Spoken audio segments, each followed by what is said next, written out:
So this is always a very special occasion, the Erhard Busek Memorial Lecture.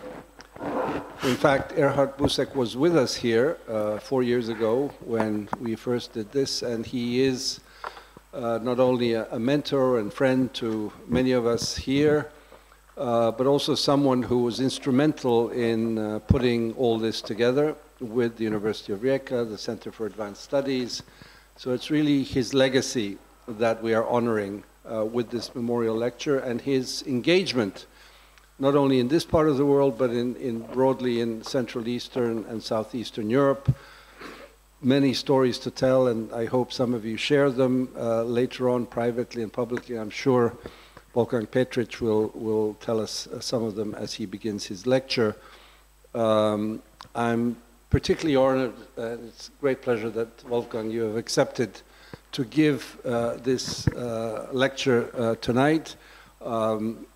After Erhard Busek was here, the first memorial lecture was given by former Greek Prime Minister George Papandreou, and then last year our newly appointed director Misha Gleni gave the lecture, so you're the third in line, and we hope we'll have more distinguished speakers. I will give a as brief as possible introduction, because if I were to enumerate everything that Wolfgang Petritsch has done in his professional career, it would probably take as long as the lecture itself.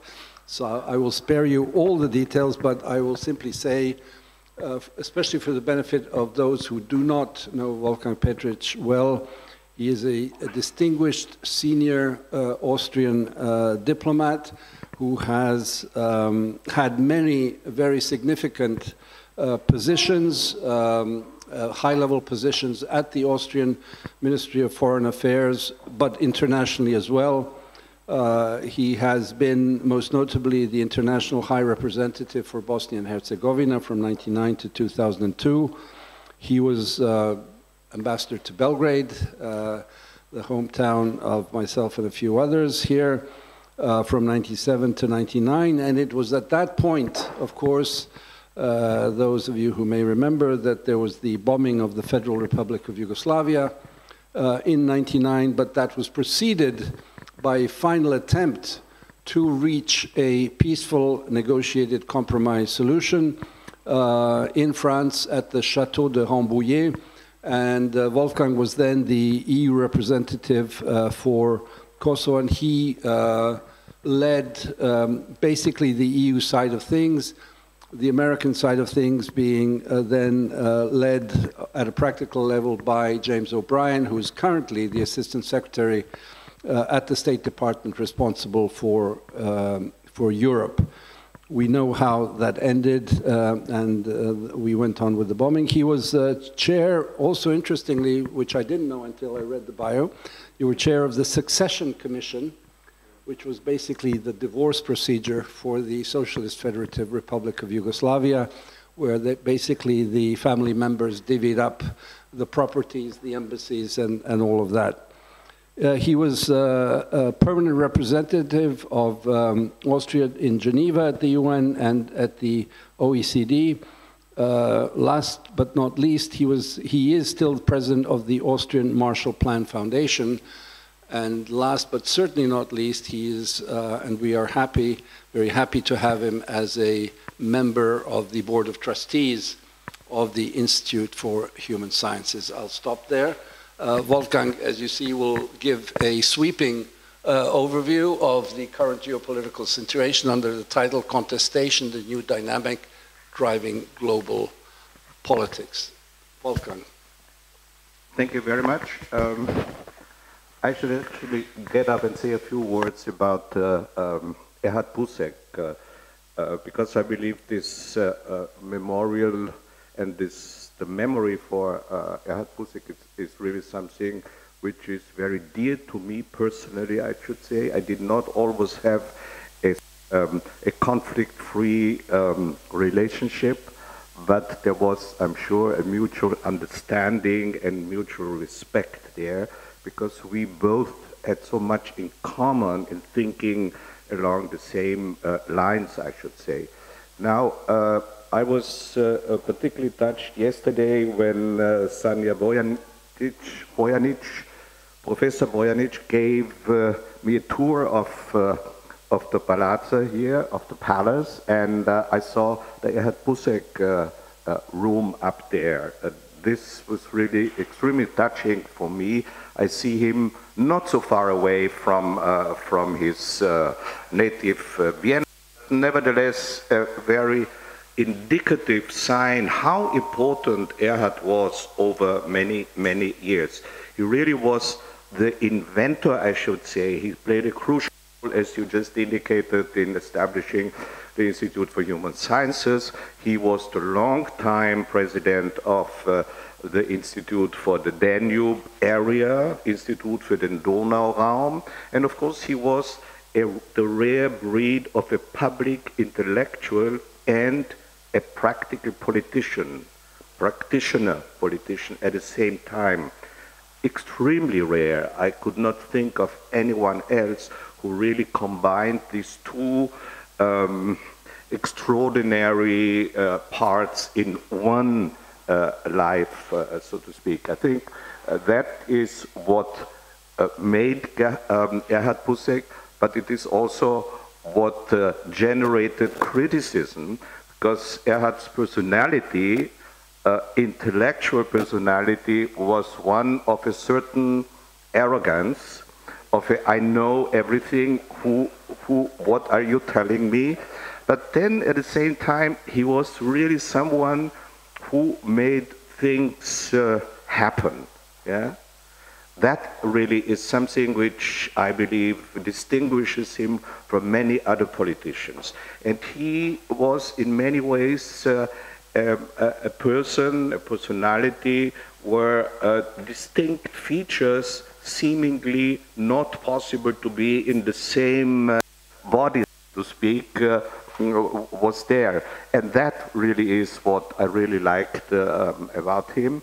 And he, of course, was early on realizing that this idea of maybe Milan Kundera's idea of Mitteleuropa is something where Vienna in particular has to pay attention to. And he traveled, he went to see Milovan Djilas. He told me once then Djilas played on this, on the Guzle, and he was of course in Václav Havel and all the, I don't name them, yeah, he knew them all, yeah, and of course he also read The Captive Mind, Czesław Milosz, and so he really was the one who, and he never really thought that this would ever happen in his lifetime, 1989, this kind of annus mirabilis for so many, not for everybody of course, but for so many.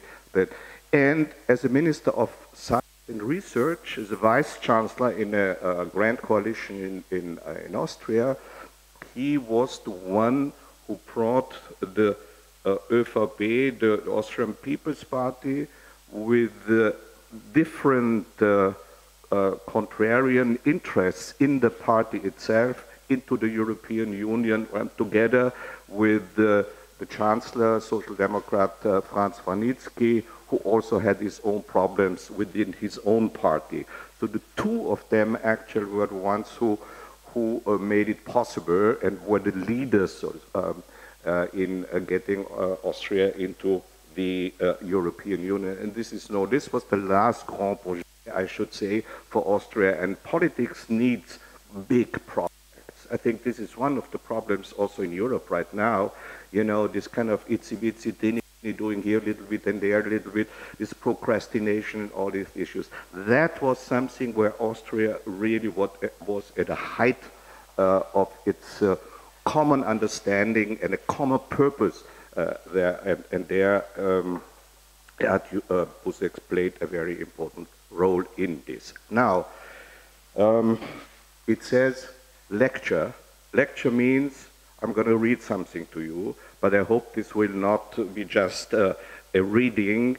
I will try and share with you some of my thoughts on the issue that is now here behind me. And it is actually when I was preparing for this lecture, I decided to go over some of the academic papers and read comments by heads of states and government on Europe in the age of Zeitenwende. This is clearly the most recent epochal tectonic shift, which was first proclaimed by German Chancellor Olaf Scholz. And this is what I found. Olaf Scholz in Foreign Affairs already in early in the first issue, I guess it was in 2023. This Olaf, this usually super dry addresses the immediate aftermath of Russia's full-scale aggression against Ukraine and how to avoid a new Cold War in a multipolar era, as the subtitle reads, is the thrust of his essay. Now, in referring to Europe's recent history, the German Chancellor recalls the immediate post-Cold War era as a time of optimism and relative calm. However, it is right here in Croatia, on this location, where we need to remind ourselves that the implosion of the seemingly petrified Cold War structures happened not without violent conflict and continuous pain to this very day. Now, looking back, the dissolution of Yugoslavia was a precursor of the many more transformative changes, territorial and geopolitical, which were yet to come. Now, the big question actually is, have we entered another Vorkriegszeit, a pre-war stage? Now, Timothy Garton-Ash, the eminent British academic and a board member also of the Institute for Human Sciences, in a recent opinion piece asked himself, and by extension, of course, us, the readers, new Cold War or World War III, only to suggest how history can help us make sense of our age of confusion. Well, yet another age of confusion, we might ask, very much in the tradition, and now I'm moving on to yet another politician, statesman, very much in the tradition of Gallic grandeur. French President Macron recently provided us with a vision for transforming a mortal Europe. Now, already 7 years ago, in 2017, President Macron had called for a more sovereign and a more autonomous Europe. And we all need to remember that in times of a deepening anti-European sentiments across the continent, Macron had won his first bid for the French presidency with an outright pro-European program. Now, back at the Sorbonne in April of this year, his message was alarmingly dramatic. Our Europe is mortal. It can die. Now, in his speeches as well as in his frequent interviews, Monsieur Macron addresses Europe's actual or acute fragility, and it is, of course, more than just a hard power fragility, I would say, in an ever-darkening world.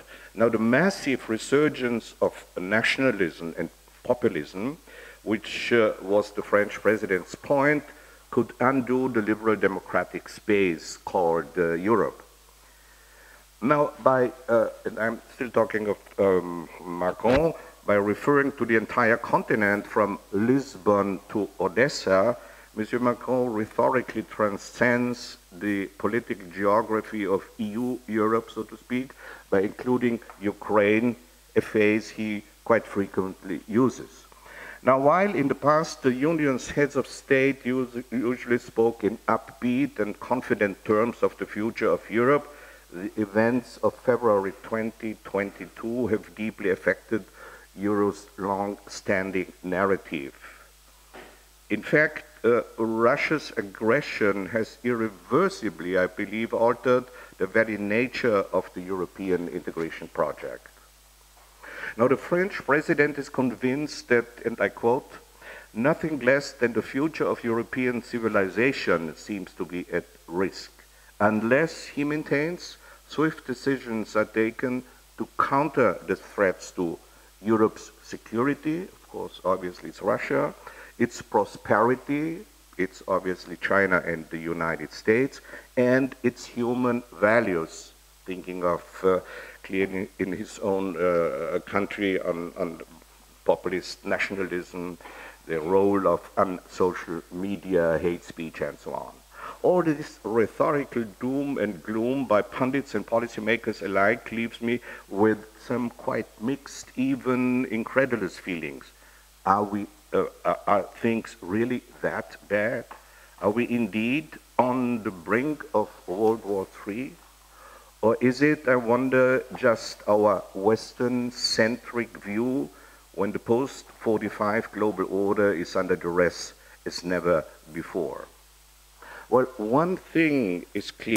The jolly times of optimism and the prevailing can-do attitude are long gone, or so it seems at least. It was the sea change that the late Polish-British philosopher Zygmunt Bauman addresses in his very last book under the title of Retrotopia, where he analyzes the reasons for his sudden epidemic of nostalgia.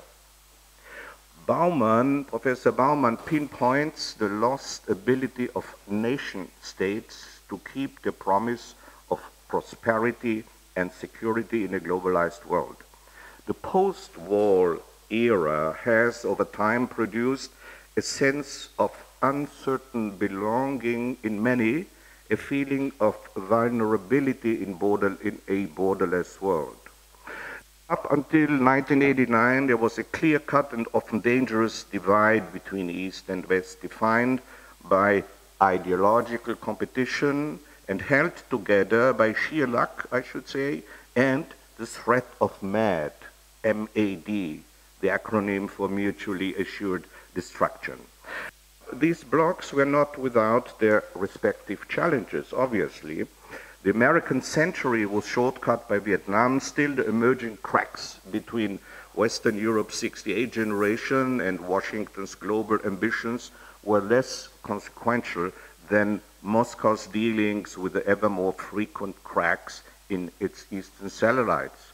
Berlin 53, Budapest 56, Prague 68 foreshadowed the eventual implosion of the communist superpower. But more promisingly, there was the historic hour of diplomacy when the CSCE process, the Conference on Security and Cooperation in Europe, forever changed the course of a divided Europe. These were, in fact, the fragile yet productive years of taunt between East and West. But were dangerous moments of superpower confrontation as well, as we know, like the Cuban Missile Crisis, where statesmanship and trans-ideological cool-headedness prevailed. This needs to be stressed. And by the way, this was indeed a rare example of the triumph of the rational actor in politics on both sides of the global divide, which in these days is sorely missing. Now, the relatively peaceful dissolution of the Soviet Union and the transformation of Eastern Europe into democratic capitalist societies has ushered in America's unipolar moment along with the neoliberal Washington consensus. I'm not saying to you any news, but I just wanted to pull those strings together. Because back then, some of us naively thought that this all spells the end of history and the rise of a golden age of liberal democracy is sort of a forever state. Now, today we know better. Yes, Western-style capitalism, on occasion in most exploitative form, has universally prevailed. Not so liberal democracy. Quite the opposite has happened. Now, China has successfully disproven the Western adage of the Siamese twins of democracy and capitalism.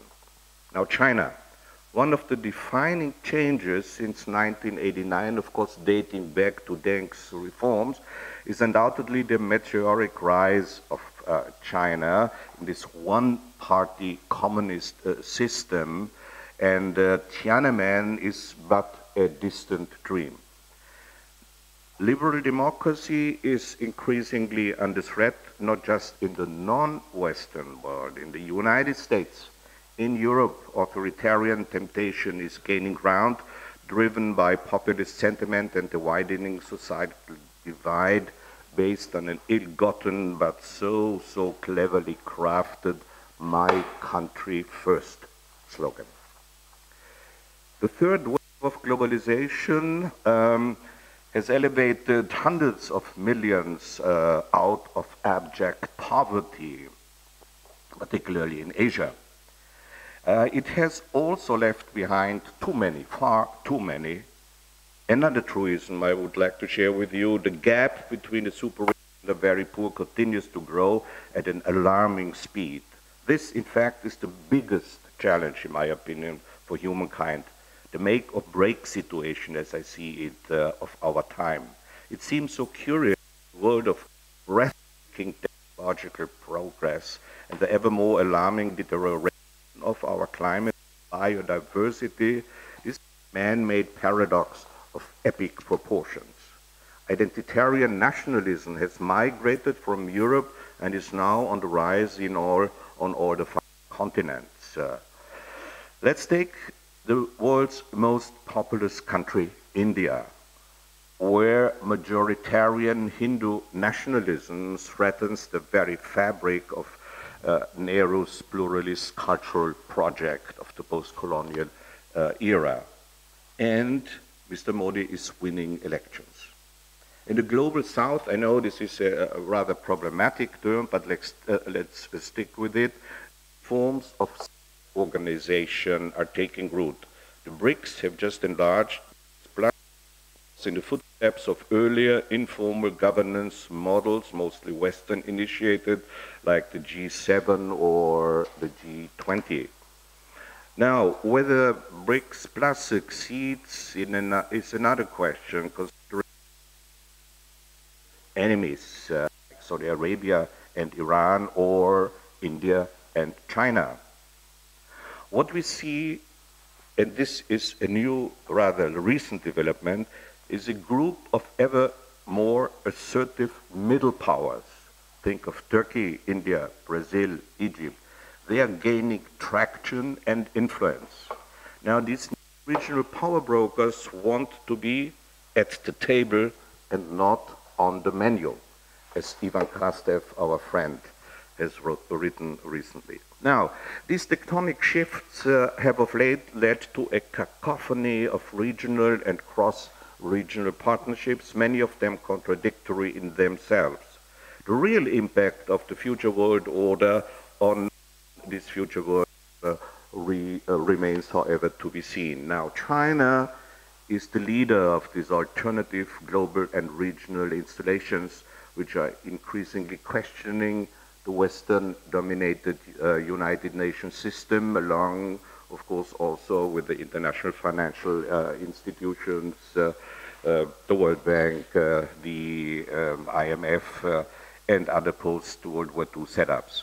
Now, furthermore, the win-win formula of multilateralism at the core of the UN system is being eroded by transactional politics. We'll soon see whether the UN summit of the future, which is scheduled to take place in New York this coming September, can give new impetus to a reformed and a more just and level-handed global governance system. In his vision statement for the upcoming summit, the UN High Commissioner for Human Rights, the Austrian Volker Türk, speaks about this precarious moment with devastating conflicts, the triple planetary crisis, I'm still quoting, skyrocketing inequalities, and new powerful technologies whose risks are yet to be grasped. Now, indeed, we live in a new era of challenges on a truly planetary scale. Issues ranging from worsening climate conditions with heat and flood records constantly being broken, to generative artificial intelligence, the latest digital breakthrough, but not the last one. Now, these fundamental issues are supposed to top the world's agenda, and they do occasionally. Now, let's just think of the Paris Climate Accord, but it's already years ago that this happened. Now, more than ever, multilateral cooperation between East and West, between North and South, should be de rigueur. However, the opposite is the case. There is indeed a widening disconnect, a disconnect between an ever more nationalist and identity-driven populist politics at domestic level, both illiberal and authoritarian, and in parallel, so to speak, simultaneously, a breathtaking progress on transformative innovation in technology and the sciences in general. The latter taking place, of course, at the global level and with global implications. Now, traditional politics is not only falling behind the curve, its intellectual toolset appears increasingly outdated. The classical Weberian politician is being replaced by PR-driven and manipulated political hustlers.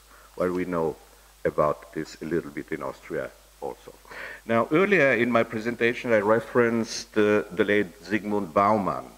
The nation state, in Europe in particular, has lost most of its traction, its decision-making power, traditional and very cherished sovereignty. Now, specifically, the supranational European Union has over time taken on far greater importance as a norm setter and rule maker for its members, but well beyond them.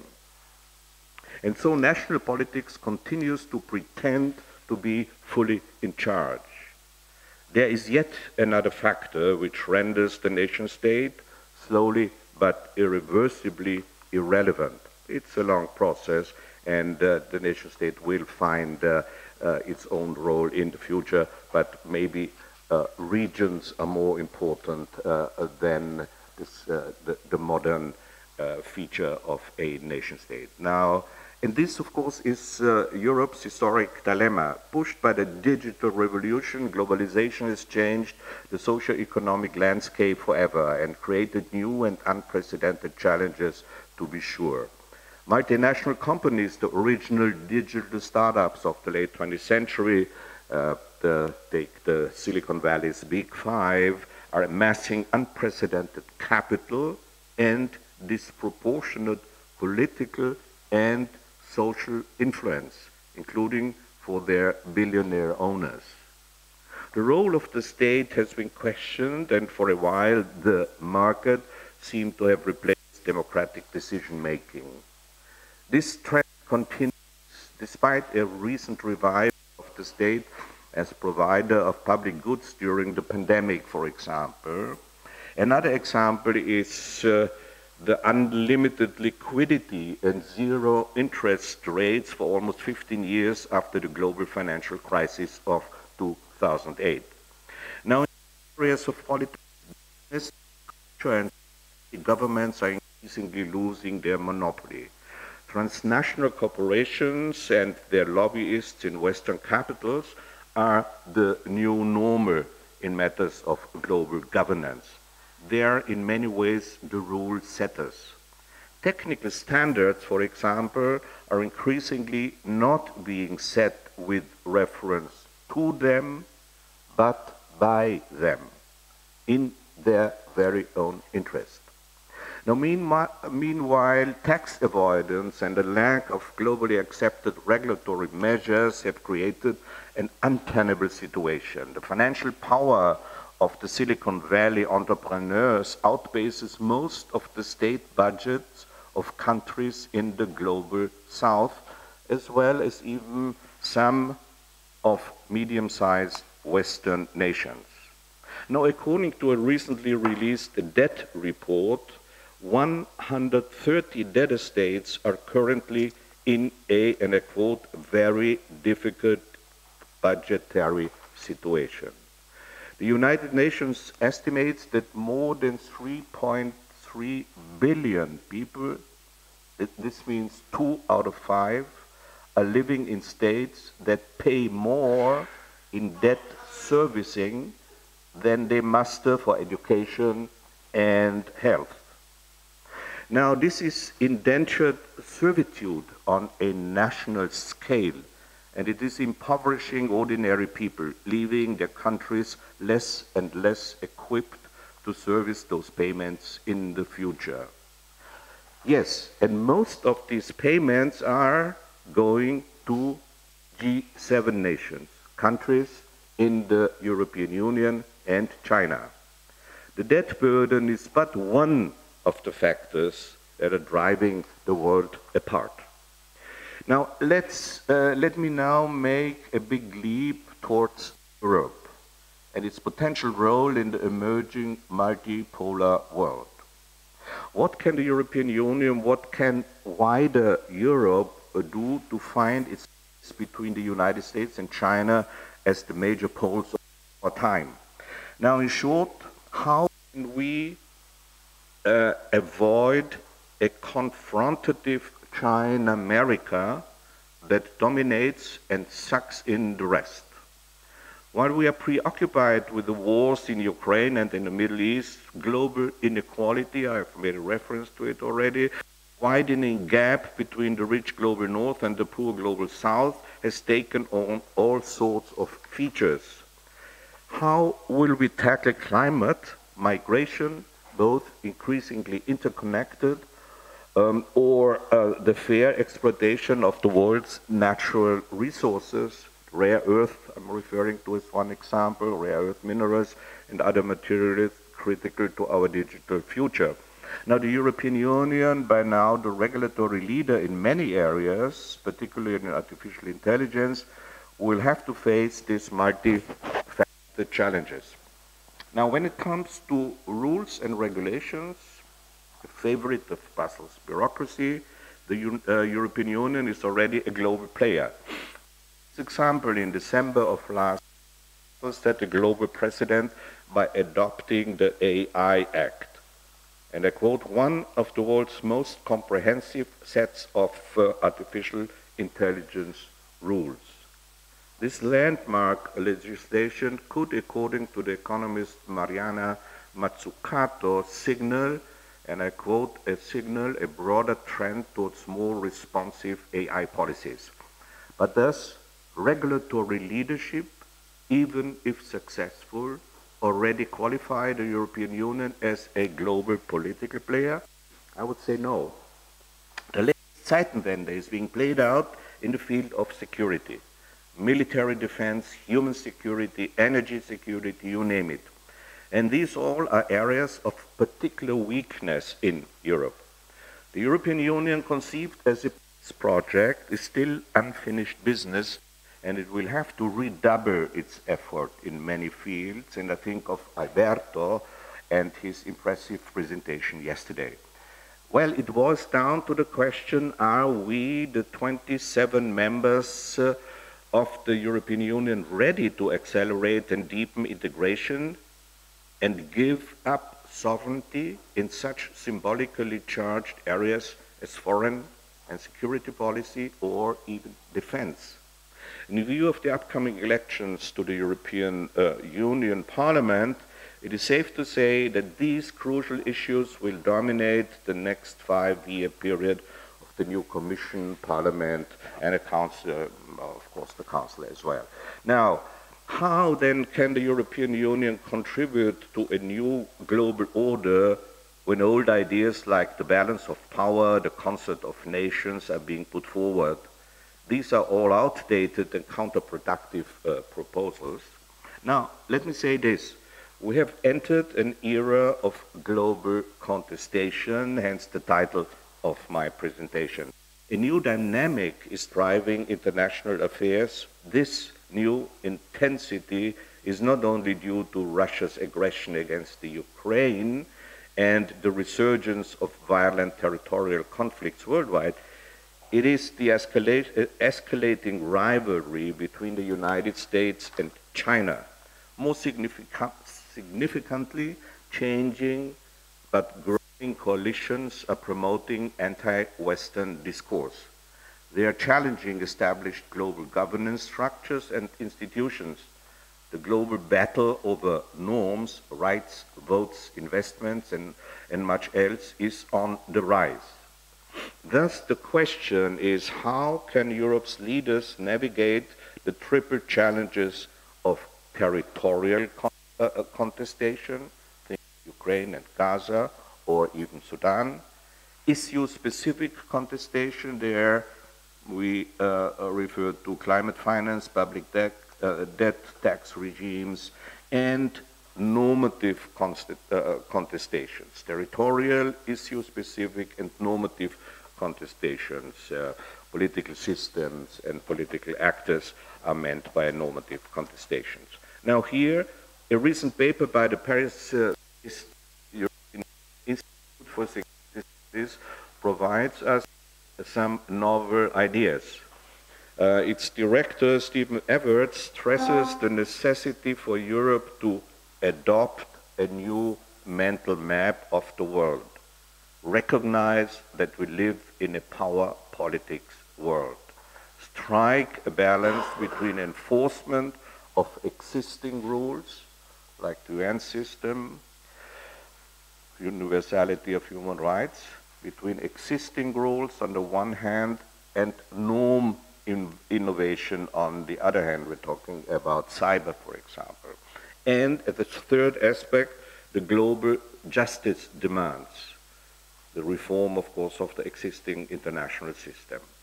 Now, the next point that he makes is, and proposal is, develop timely policy frameworks, which, quite interestingly for me, he refers there to the European neighborhood policy, and this really came to my mind immediately after the full-scale aggression against Ukraine by Russia. I mean, what is the European Union neighborhood policy any longer if this has happened? How will this change the mental map, to begin with the geography of the European Union as such? And finally, Europe needs to become more policy consistent. You know, this many speaking about Ukraine, about each and any of the issues that are around. And what policy consistent means is so that the European Union can deal with perceived or real double standards. A very important thing. We have now a wave of how should I say, post-colonial policy in Africa, for example. But we are accused of having double standards when we speak about Ukraine and when we speak about Gaza, for example. So that is something which I believe is quite helpful. Now, ultimately, and I'm almost at the end, in a world of contestation, it is about shaping the choices and actions of partners and of competitors alike. In closing, let me illustrate the dramatic changes that have affected Europe over the past years. Two quotes for you, both from basic documents of Europe's security policy. The first is from the European Security Strategy of 2003, and Stefan Lehne will vividly remember this one because it was done by his boss. And it reads as follows: Europe has never been so prosperous, so secure, nor so free. The violence of the first half of the 20th century has given way to a period of peace and security unprecedented in European history, unquote. Then, barely a dozen years later, the so-called EU Global Strategy of 2016 reads as follows, and I quote: "We live in times of existential crisis within and beyond the European Union." Of course, remember 2016. Our union is under threat. Our European project, which has brought unprecedented peace, prosperity, and democracy, is being questioned.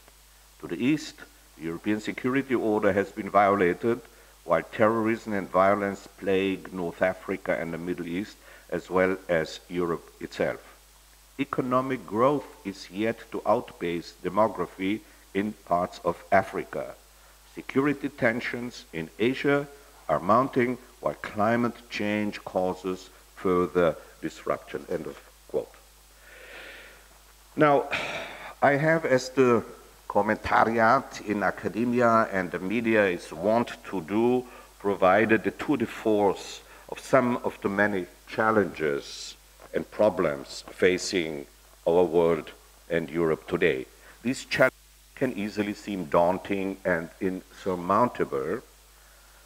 However, and this is to end on a positive note, I'm convinced that while we need to take this very different world seriously, very seriously, our fate is not predetermined. In the vein of this evening's Spiritus Rector, I would like to propose the following. A bit of Erhard Busek's passionate, can-do spirit might well be helpful. Thank you so much.